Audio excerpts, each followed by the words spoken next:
कोई स्टूडेंट है 8th class में या 10th क्लास में है, अब उसको नहीं पता कि मुझे डॉक्टर बनना चाहिए या मुझे इंजीनियर बनना चाहिए या क्या करना चाहिए।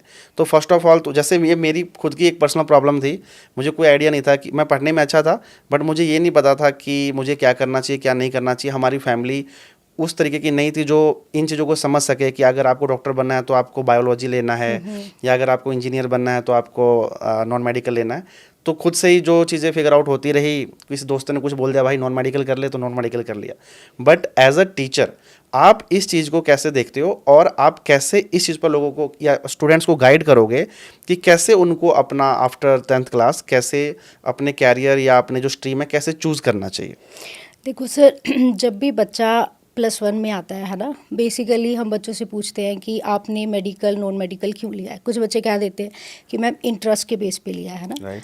तो एक चीज़ मैं बहुत क्लियर कर देना चाहती हूँ यहाँ पे कि इंटरेस्ट तो होना चाहिए ही, वो तो बहुत ज़रूरी है, क्योंकि सर ये ऐसी जर्नी है जिसमें आप फोर्सफुली नहीं पढ़ सकते। अगर आपका इंटरेस्ट नहीं है तो आप ना जेई कर सकते हो ना नीट कर सकते हो। पढ़ने के लिए इंटरेस्ट तो चाहिए।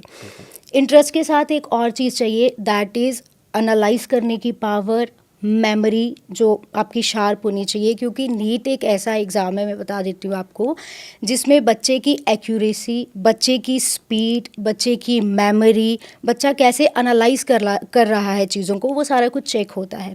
तो शुरू में ही +1 में ही जब भी बच्चा ये डिसाइड करे 10th के बाद कि उसको कौन सा स्ट्रीम लेना है, तो इंटरेस्ट के साथ उसको ये भी देखना है कि उस क्लास में आगे आने वाला जो प्रेशर है वो चीज़ें वो हैंडल कर पाएगा या नहीं कर पाएगा। इंटरेस्ट तो हो सकता है उसका 10 दिन में ख़त्म हो जाए, कुछ नहीं कह सकते हम, है ना। तो उसके बाद जो प्रेशर है वो तो उसको बेयर करना ही है ना। तो दोनों चीज़ें बहुत क्लियर होनी चाहिए। इसके लिए टीचर्स, पेरेंट्स और काउंसलर्स हमेशा अवेलेबल रहते हैं बच्चों की हेल्प करने के लिए।